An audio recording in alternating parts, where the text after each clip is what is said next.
Hoje é 13 de outubro de 2019, são 9 horas e 37 minutos. Passam aviões sobre esta velha casa que serve de escritório a este criminalista e fazem um barulho, um ribombar, que não impressiona demais, e este advogado não há de transformar este escritório num estúdio de televisão, porque, em primeiro lugar, não é um âncora. Em segundo lugar, não se maquia para dizer algumas coisas sobre a edição de hoje da Folha de São Paulo e do Estado, conforme hábito que vem já de uns 10 anos a esta data. Paciência, faça o barulho, e este escriba administra esta explosão longínqua da melhor forma possível. A Folha de São Paulo e o Estado de São Paulo também comentam o resultado do julgamento de ontem na Suprema Corte, correspondentemente à possibilidade ou não de a defesa se manifestar por último após a ouvida ou as declarações de co-réu, incriminando possivelmente o outro acusado, que seria aquele prejudicado. Já se fixou por maioria expressiva que isto pode constituir nulidade, ou seja, a não permissão a que a defesa fale por último nessas hipóteses. Há discussões sobre se isso faz com que se presuma o prejuízo, ou se o prejuízo precisa ser assentado, sob pena de o silêncio contribuir para a preclusão da possibilidade de se desencadear um fenômeno anulatório, mas isso é redundância, isso é coisa de só menos. O importante é que o Supremo fixou a premissa de que a defesa deve falar por último. Ver-se-á o que vai acontecer.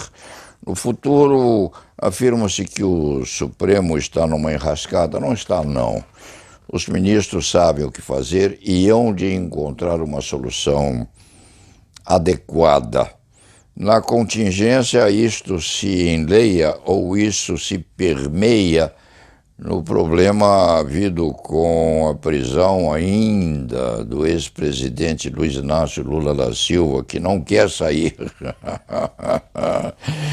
recusa-se a sair da prisão no chamado efeito esfuziante da oferta uníssona e unívoca de 15 procuradores da República, correspondentemente à permissão a que ele tenha o regime semiaberto. Lula não quer sair, ele quer sair de lá inocentado ou com o seu processo invalidado. Isso cria um problema tragicômico. Porque o tribunal pode afirmar: você não tem o direito de não sair. Sim, mas eu não quero sair daqui. Bem, se você não quer sair, nós vamos algemá-lo para que você seja expulso. Mas se vocês me algemarem, vocês estão a proceder com um abuso de poder, exercício arbitrário de função pública, etc. Eu fico sentado aqui dentro, sentado em cima do vaso sanitário e não saio. Não saio dessa prisão. Bem, então, nós não lhe servimos nem almoço, nem janta, nem o café da manhã, aquele pãozinho crestado que você come todo dia de manhã. Bem, se vocês não me servirem, vocês estão pondo em risco a minha saúde, eu mando buscar em casa. Bem, você manda buscar em casa, mas nós vamos impedir que o Uber lhe traga a comida que você gosta de ingerir. Bem, se vocês não me trouxerem a comida, eu vou reclamar, porque isso pode inclusive constituir tortura pela falta ou ausência de alimentação. Eu tenho um regime pré-datado que é preciso que eu encadeie nos meus dias e nas minhas noites. Eu vou reclamar ao Supremo Tribunal Federal que vocês não me dão comida. Bem, então nós vamos bater em vocês. Se vocês baterem em mim, há de ser lesão corporal, abuso de poder público, logo agora que o projeto sobre a lei de abuso está quase na definição final. De repente vocês são os primeiros a serem colocados na lei de abuso de autoridade. Eu não saio daqui e se acabou, vou ficar na janela, olhando para a rua com os meus seguidores, os meus sectários, dizendo Lula já, Lula já, Lula já, eu vou ficar. Isso cria, sim, um problema jurídico muito curioso. Se você não sair daqui, nós vamos processá-lo por desobediência. Nós vamos prendê-lo em flagrante por desobediência. Bem, se vocês me prenderem em flagrante por desobediência, vocês têm que me soltar, porque a desobediência é uma infração picuinha, é uma infração mínima, e vocês não podem me manter preso porque eu desobedeci a ordem de ser solto. E assim vai. É bem possível que o Supremo Tribunal Federal decida essas características correspondentes ao julgamento de outro que começou ontem e isso seja estendido ao presidente da República, porque Lula, nessas características ou nessas circunstâncias especialíssimas, é uma espécie de preso político, sim. Porque ao lado e à porta da edificação que serve de prisão a Lula, existe aí a reclamação, a reivindicação do presidente da República. Esse metalúrgico vai me infernar a vida. Em liberdade é preciso que nós nos precavenhamos sobre aquilo que ele vai fazer. Dei um jeito dele ser posto em liberdade? Não. Dei um jeito dele não ser posto em liberdade. Sim, mas quem determina que ele seja posto em liberdade é a própria justiça que o condenou. Então dei um jeito na justiça. Vocês percebam que eu, presidente da República, já introduzi nesse país uma série de setores militarizados. O que há de militar em memoriais, em setores que são setores chaveados nessa nação não está escrito. Todo mundo aqui é militar reformado, mas é militar que pode ser convocado em circunstâncias emergenciais. Daqui a pouco até o garçom que serve o presidente da República há de ser um cabo ou um sargento do exército reformado, ou ainda em plena atividade, porque se afirma, inclusive, que há militares que têm cursos de cozinha. Nós temos um ex-procurador-geral da República que cozinha muito bem e que confessa em livro que parece estar tendo uma saída razoável, confessa que sabe enrabar os outros. Está isso lá no livro do eminente Janot, ex-procurador-geral da República. Então, vamos e venhamos. Essa questão correspondente à delação de co-réus com a possibilidade de a defesa falar por último, essa questão tem solução que é sofisticada sim, mas que o Supremo Tribunal Federal há de ser capaz de administrar com bastante capacitação, porque é para isso que eles são ministros do maior tribunal que a República tem. Aqui na Folha, em sequência, há uma questão correspondente a uma menina, uma mocinha que foi esfaqueada por um rapazeiro numa escola, isso em sequência a um outro encadeamento de notícias correspondentes, tais notícias, ao enforcamento de uma menininha por um outro garoto. Isso consta, inclusive, de notícias com uma certa dose de importância nos jornais. Essa coisa não merece ser comentada.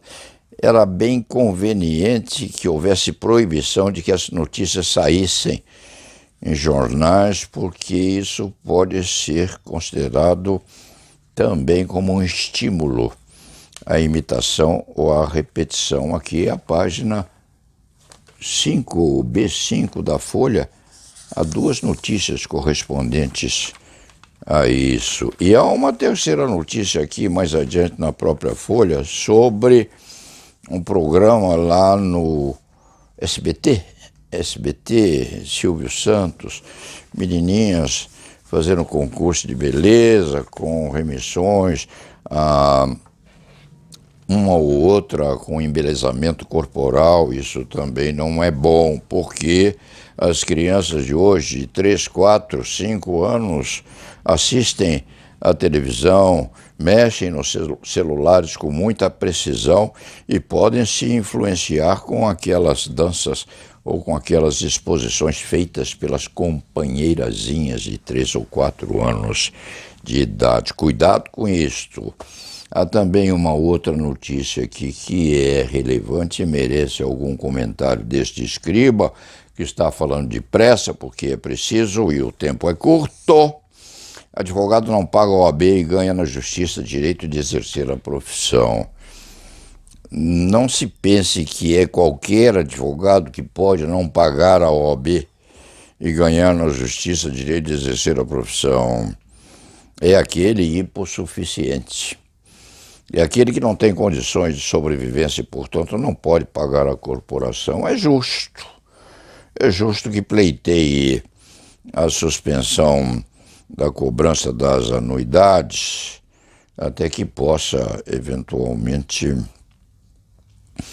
enfrentar esse tipo de exigência financeira. Claro, isso não há de virar um costume extensivo aos quase 800 mil advogados em penúria.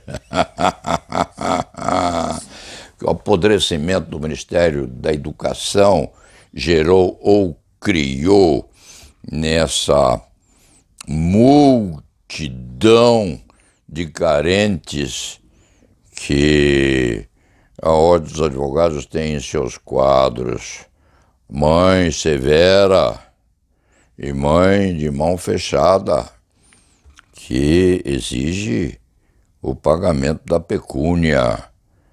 Isso, com certeza, há de ser examinado pela ordem, sim, a saber se os miseráveis, os infra-eficientes em matéria de guardarem dinheiros, podem ou não continuar advogando sem pagar a corporação. Este profissional, aos 84 anos, já é remido. Ganhou o direito de não pagar as anuidades, com uma certa dose de vergonha, porque poderia efetuar esse pagamento, mas é privilegiado porque continua razoavelmente lúcido aos 84 anos e é premiado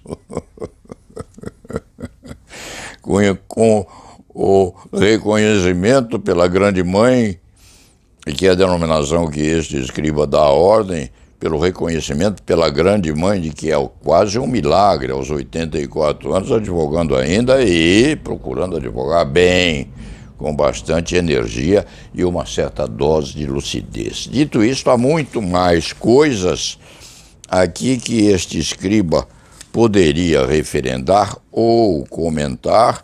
Há um artigo do ministro Lewandowski na Folha, deve ser recente, a não ser que tenha sido captado numa revista qualquer antiga, mas não, um artigo pequeno, sintético, um bom artigo do ministro Lewandowski, correspondente àquela preciosidade de reflexão do direito correspondente ao domínio do fato, chamado domínio do fato, que vem vindo perigosamente contra os diretores de empresas multinacionais que deveriam saber que os empregados, os servidores, estariam a cometer crimes. Baseando-se nessa presunção do domínio do fato, há muitas condenações de diretores de multinacionais e de empresas de médio e grande portes. E o ministro Lewandowski escreve um artigo que este escriturário põe em transcrição neste site, porque é muito raro captar-se num jornal ou num diário uma notícia jurídica escrita por um juiz de direito, por um desembargador, por um ministro do Superior Tribunal de Justiça ou por um ministro do Supremo Tribunal Federal. É uma raridade, é uma joiazinha, porque vincula o escritor mais tarde nas suas decisões aquilo que já escreveu. Dito isto, fundado nisto, este escriba dobra a Folha e o Estadão e vai trabalhar, porque já são 9h57.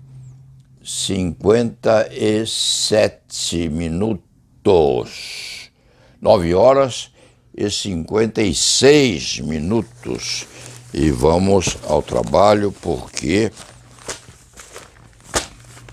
inclusive este criminalista gosta muito da advocacia criminal ainda hoje, aos 84 anos. É a paixão da vida dele. Tem alguma outra, mas fica por aí. Inclusive, tem paixão pela Dione, sua mulher, Dione Stamato Leite Fernandes, que completa 90 anos daqui a alguns dias.